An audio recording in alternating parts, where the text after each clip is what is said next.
welcome to IAS Talk with IASLC ULM.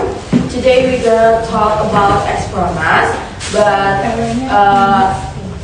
let me introduce myself first. My name is Amelia Putri, and today kita bakalan ngebahas tentang sesuatu yang seru banget nih. Pastinya kalian udah tahu nggak sih apa itu Expronas? Atau dari kalian masih belum tahu Expronas itu apa? Jadi di sini kami bakalan ngejelasin tentang Expronas itu apa. Tapi aku gak bakalan sendirian.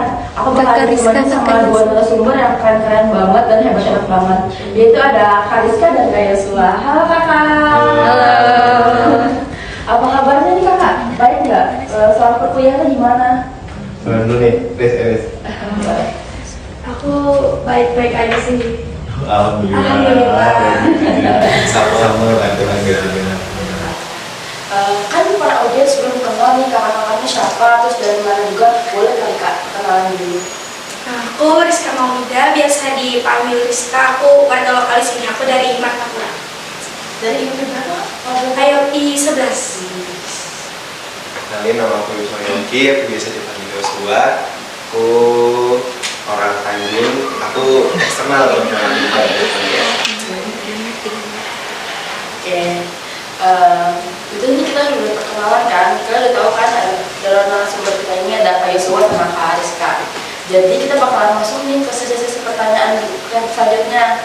Yang pertama ada kakak kok tertarik sih sama Expronas itu, kenapa? Dari aku dulu nih. Kalau aku tertarik ke Expronas tuh karena kan aku warga lokal sini nih, dari Martapura.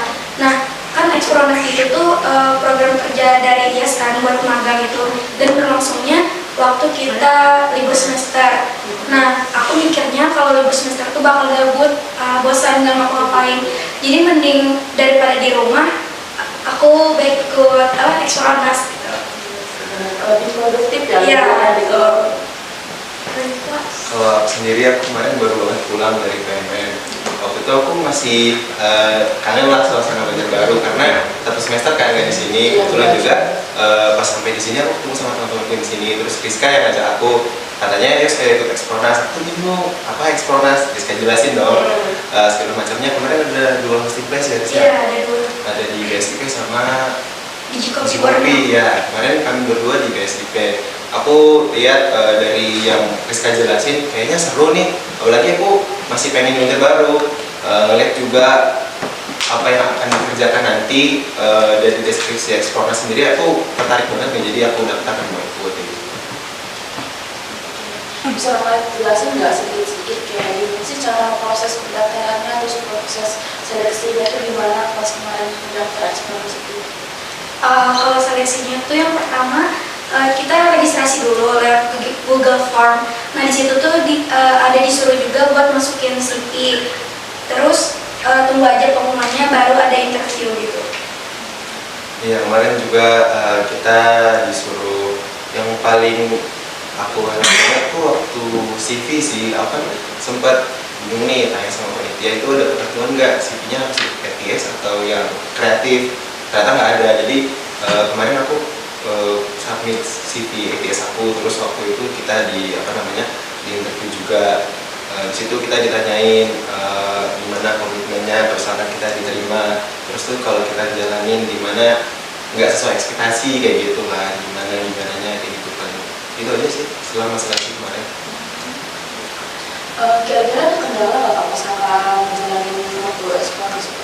Kayak pas lagi magang Expronas itu, kayaknya ada kendala nggak? Sebenarnya kan kami itu magang di BSIP Antara itu kan lebih ke dinas, dan jam kerjanya pasti itu dari pagi banget tuh, dari kalau nggak salah jam 7:30. Nah itu tuh sebenarnya bukan yang kendala gimana sih, tapi kayak lebih tantangan bagi diri sendiri gitu buat disiplin kayak gitu. Jadi kayak harus bangun pagi-pagi buat ngejar absen dan lain-lain. Dari Yosua sendiri gimana? Ya pasti banget, itu salah satu tantangan yang paling berat kayaknya. Bangun pagi, kita yang biasanya ya kita paling pagi kuliah jam berapa? Jam 8. Dan di sana saya harus jam 7.30 di sana ya? Iya. Sudah harus absen nggak kak? Iya. Kita ada absennya juga. Terus waktu itu juga paling mempertahankan konsistensinya waktu kita supaya tetap bangun pagi gitu. Yang sebelumnya kita cuma mandi langsung pergi, kita harus nyiapin sarapan sendiri. Soalnya kalau nggak sarapan kayaknya berat ya, soalnya sana kerja. Makanya kita harus nyiapin sarapan dulu, gitu, ganti baju dulu, baru nyiapin kayak biasa kita suruh baju ganti kan. Iya, buat ke lapangan. Itu sih yang beratnya bangun pagi. Terus pas kakak lagi apa namanya lagi menjalani pengalaman eksplorasi itu kira-kira ada nggak sih kayak perbedaan gitu kak, kayak orang-orangnya kan itu kan pasti banyak orang-orang baru kan kak, itu kakak cara mengadaptasinya gimana gitu supaya dapat relasi baru gitu. Yang pasti dari aku, kita tuh jangan menutup diri, jadi kita membawa aja ke orang-orang di sana, dan orang-orang di sana tuh kayak welcome aja, jadi mereka tuh mengayomi aja, dan semisal kita nggak ngerti atau nggak paham ya bertanya aja kayak gitu sih.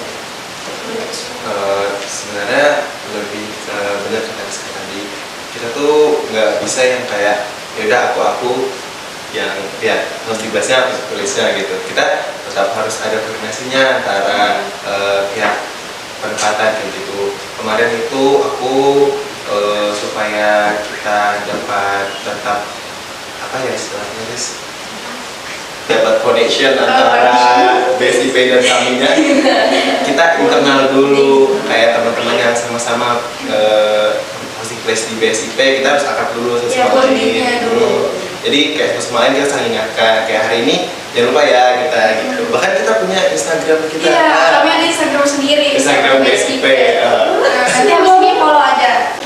Ya, yang pertama di UPT Balai Benih, sama yang kedua ini di BSIP Rawayan sama Yosua. Nah, untuk yang di UPT Balai Benih itu, menurut aku yang paling berharga banget tuh sewaktu nanam padi, karena aku kan gak pernah nih turun ke lapangan nih. Jadi di situ tuh diajarin cara nanam padi di sawah panas-panasan.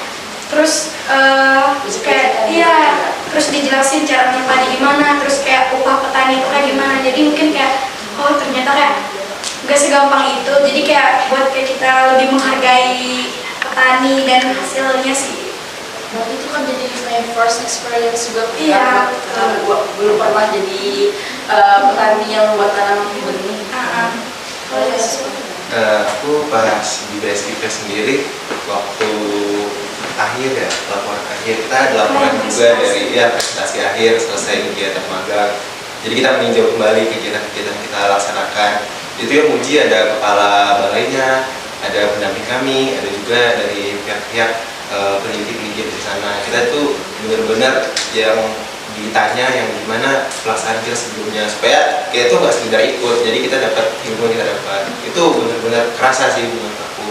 Jadi kayak yang sebelumnya kita kan di kampus sebagai akademisi ya, di sana kan tempat kerja, otomatis kita dituntut sebagai praktisi. Jadi apa ilmu-ilmu yang belum kita praktekkan di kampus tuh bisa kita tanya, bahkan kita terapkan nih. Kayak beberapa kali kami tanyain, Pak bisa nggak di sini dilaksanakan kayak misalkan kita kemarin kan? Nah itu boleh ternyata, itu sih kayak berkesan banget. Oh iya, mau menambahkan tadi kan tadi itu laporan akhir. Nah selain laporan akhir, kami itu ada laporan mingguan juga, dan itu tuh per kelompok biasanya. Jadi kami bikin PPT terus dipresentasikan, dan ada juga tanggapan dari Ibu Rumina atau ya Ibu Mulia itu sih. Berarti memang keren banget gitu ya kak, gara-gara itu saya benar-benar mengingat di memori lah. Kira-kira eksplorasi itu menggabungkan nggak sih kak pasca akademik itu, kayak waktu kita kuliah atau mungkin berpengaruh nggak ke kuliah juga? Kalau dari aku sendiri enggak sih, karena kemarin tuh kan dilaksanakannya sewaktu kita liburan, dan kebetulan aku kemarin tuh ada ngambil PAT kelas yang waktu semester pendek itu. Nah dari hosting classnya sendiri memperbolehkan buat kita tuh sambil kuliah, jadi bisa aja sambil kuliah, tapi kadang tuh ada juga tugas pengganti dari panitia eksplorasi sendiri. Kalau aku kemarin nggak ada ngambil semester pendek sih, jadi selama seminggu itu ya aku pergi hosting class buat magang eksplorasi itu. Bahkan justru malah membantu nggak di akademiknya. Iya, membantu banget sih. Membantu banget ilmu-ilmu yang aku bilang tadi, yang sebelumnya kita nggak tahu, tiba-tiba kita tahu. Nggak tiba-tiba juga sih. Kayak pengalaman baru. Iya. Soalnya kita udah dapat pengalaman di Ekspronas, terus nanti tiba-tiba di perkuliahan ada pengalamannya, ada seperti materi yang kayak gitu jadi kita udah kayak tahu gitu. Iya, kayak nyambung. Iya, udah nyambung duluan sama materinya. Contohnya tuh di BSIP kan lahan rawa. Nah kami tuh agrotek banyak belajar tentang lahan rawa. Terus pas dosen ngejelasin, oh ternyata gini halnya kemarin di magang. Iya, bener. Jadi nyambung. Dapat materi baru dan pengalaman baru juga. Boleh gak kakak kasih saran nih buat mahasiswa yang mungkin mau ngikut eksplorasi untuk tahun ini gimana?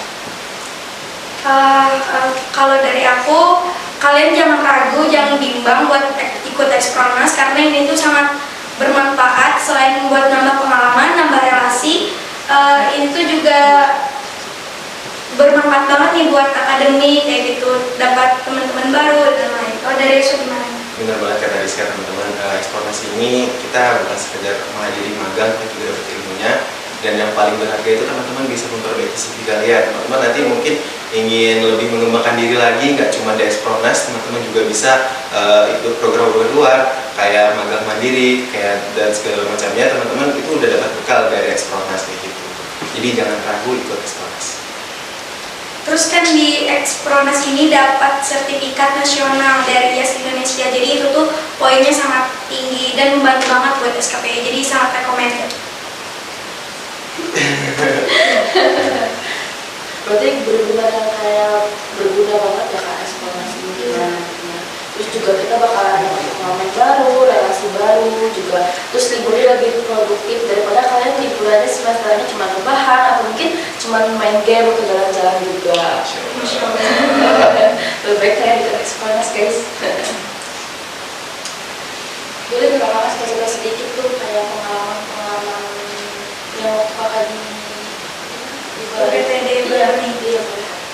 Kalau aku sewaktu di UPTD Balai Benih itu kebetulan pas masa perawatan padinya, bukan yang apa sih yang dari awal pengolahan tanah gitu. Jadi kebanyakan aktivitas kami itu kayak menyemprot pestisidanya, terus yang kayak yang meracuni tikus itu, ngasih umpan tikusnya tuh. Nah terus kayak pindah tanam dari awal semayan ke lahan baru buat ditanami padi kayak gitu sih. Terus yang kayak pengaturan drainase airnya juga. Kalau pas kayak suara di BSIP itu itu pengalamannya ngapain aja kak? Kayak mereka tuh di BSIP magangnya ngapain aja? Kalau kami kemarin ya, kita lebih kayak gimana sistem budidaya, kayak pemupukan yang terutama, terus pengendalian. Kita diajari juga bikin perangkap lalat kemarin ya. Kemudian kita disuruh cari tahu penggunaan alat. Kita jadi tahu pemupukan presisi yang sebelumnya kita cuma kayak pemupukan presisi itu yang tepat sasaran, tapi kita nggak tahu tuh praktiknya gimana. Akhirnya bisa diajarin. Sama juga yang paling aku ingat tuh waktu kita masuk ke lab. Jadi kita bertiga agrotek masuk ke lab, kita tuh ketemu sama alat namanya spektrofotometer. Itu teman-teman bisa cari di Google harganya berapa. 1M teman-teman. Jadi kita tuh pegang langsung, namanya ada kuvet, itu kita pegang yang kayaknya kalau di sini nggak ada ya. Iya, nggak ada sih pasti. Nggak ada. Ada. Di sini kami pegang itu di disclaimer sama ibunya kan, hati-hati ya, itu harganya mahal banget katanya. Gaji saya nggak cukup buat ganti itu kata ibunya. Jadi itu sih kayak wow, kita ngeliat alat semahal itu. Pegang. Apalagi aku belum pernah ketahuinya ya kak. Jadi kita masih bakal penasaran juga alat itu buat apa gitu. Tapi tetap tuh saya nggak berani buat pegang. Soalnya mahal banget. Terus apa namanya? Kan pas habis magang itu sih kita berapa minggu kak? 4 minggu, 3 minggu. 1 bulan. Tapi aktif kerjanya kayaknya 20 hari. Kalau BSIP kan Senin kerja. sampai Jumat.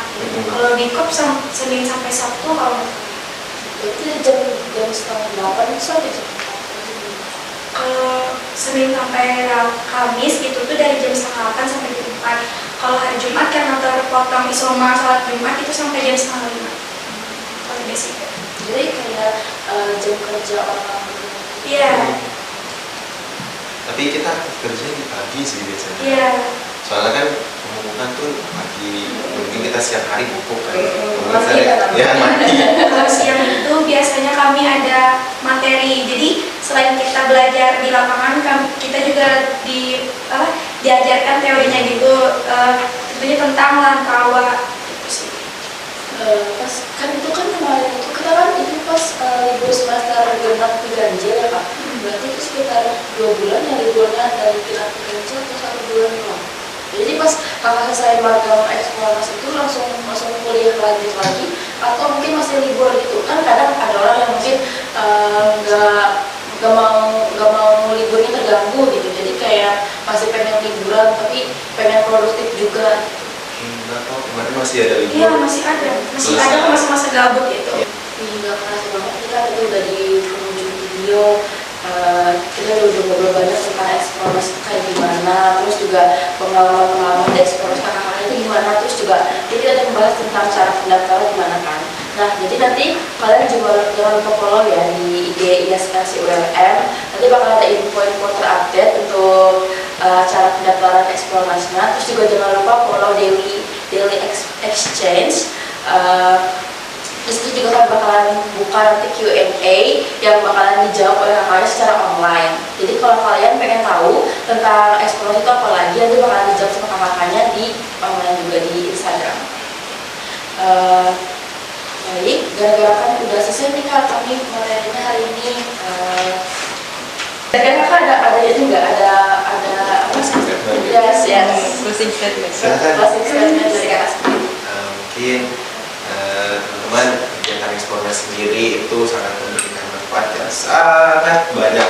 Jadi buat teman-teman yang masih ada mau ikut tapi masih ada ragu, hilangkan rasa ragunya, ikut aja eksplorasi. Ya. Seru. Karena gak bakal nyesel sih. Aku aja kalau semisal nggak KKN semester depan kayak mau ikut lagi banget. OTW ketiga kalinya Wes, Juis. siap. Kayak semester lagi. Ya boleh. Segitu dulu ya obrolan dari hari ini. Terima kasih.